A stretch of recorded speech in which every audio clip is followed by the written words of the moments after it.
And welcome back. 6 minutes past the hour. Tom Hartman here with you. And you may not have heard about it, you may not know about it, but tomorrow, the 15th of March, if I have this right, is the White Man March. Seriously. WhiteManMarch.com is the website. Kyle Hunt is a spokesperson for it. And so let's engage in a little bit of anthropology here and find out what this is all about. Kyle, welcome to the program. Thank you for having me. Why? First of all, where is the march and when? All that kind of thing.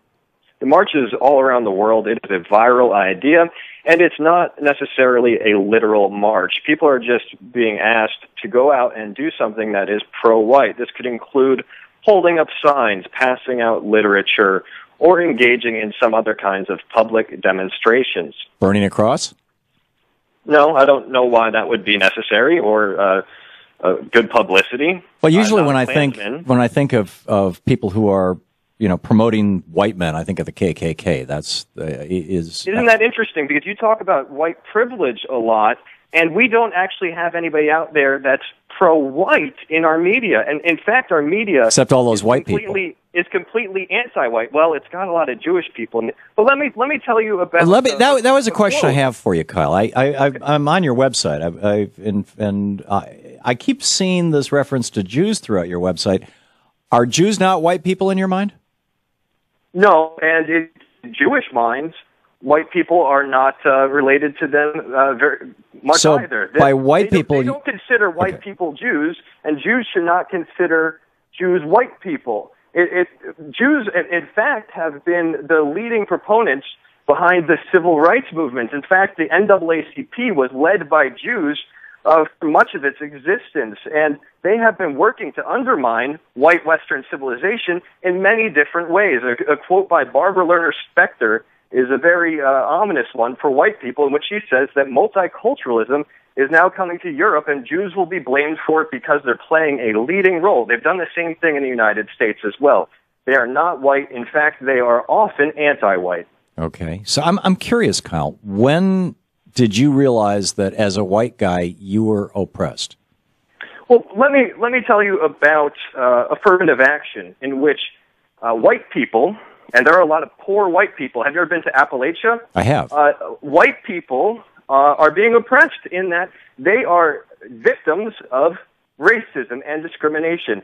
They are targeted and not allowed to have certain jobs, and are not allowed to basically get into the same kinds of educational institutions as people who are less qualified than them are. And it's based solely on the color of the skin. The fact that they are white hinders them from getting the same kinds of opportunities so where is anyone else, including illegal immigrants often, are able to get. Okay, I'd still like to get back to the question, if you don't mind, and I don't mean this, I genuinely am not going to pick on you or ridicule you or anything like that. I was just curious if you could share with us, your personal story of what was the epiphany for you that caused you to realize that you or that white people like you are oppressed. Are in danger? Yeah.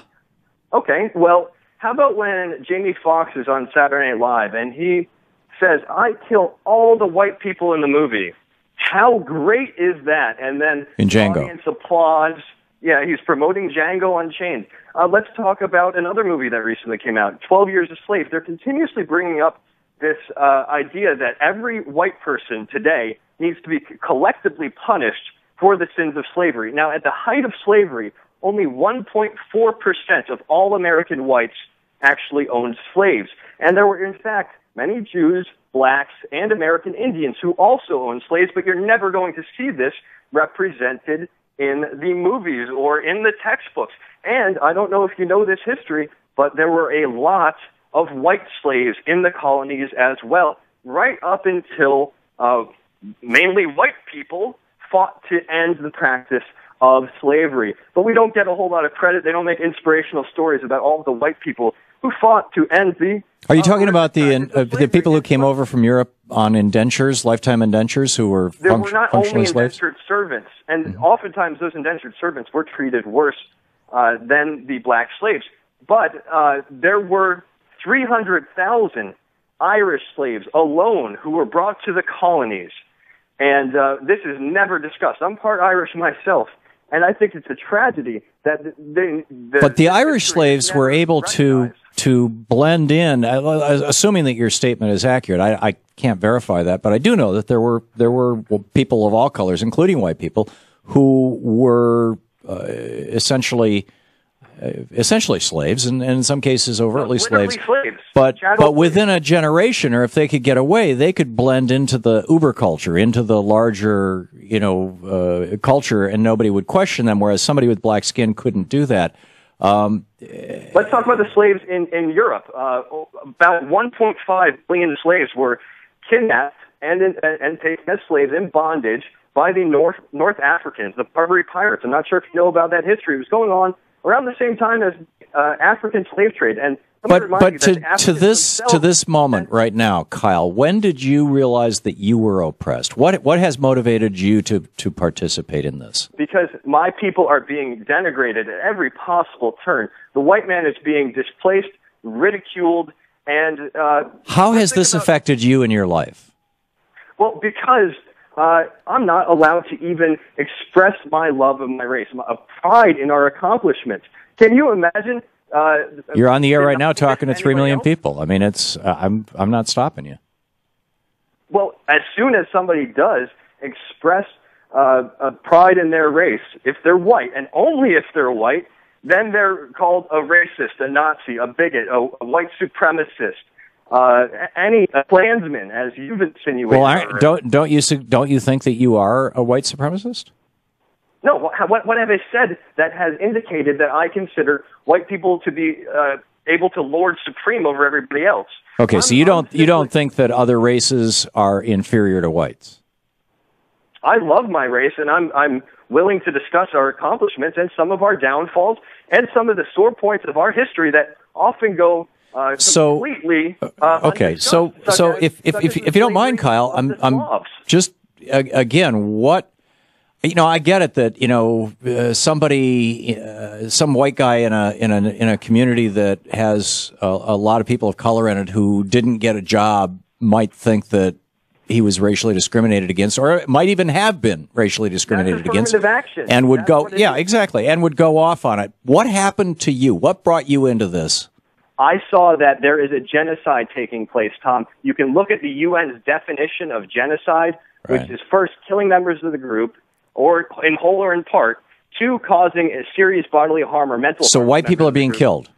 3, deliberately inflicting on the group conditions of life calculated to bring about its physical destruction in whole or in part. Any of these conditions, if they're met, it constitutes. So how are white people being killed in a way that is genocide? That does not need to even be the case, but I'll tell you what, Tom, white people are the victims of black-on-white crime at 39 times the rate of white-on-black crime. There's a serious epidemic going on in which white people are being targeted. So you're afraid of black people? I'm not afraid of black people. I'm talking about federal crime statistics which indicate that there is a serious problem going on. Have you not seen this knockout game where white people are being targeted? Yeah, that Fox News started and has been promoting. It's never called a hate crime. It's never called a hate crime because I'll tell you what, we don't have civil rights. White people don't have civil rights. And I'll give you a quote for this. This is from Mary Frances Berry, former chairwoman of the U.S. Commission on Civil Rights. She said, "Civil rights laws were not passed to protect the rights of white men and do not apply to them." This is a civil rights struggle, Tom. Okay. I find the whole thing fascinating. Kyle Hunt, his website is whitemanmarch.com. Kyle, thanks for dropping by today. Thank you, Tom. Curious your thoughts on Kyle's thoughts right after this. This is the Tom Hartman Program. That was interesting. I'm still trying to wrap my head around the cultural anthropology of this. What causes white people to think like this?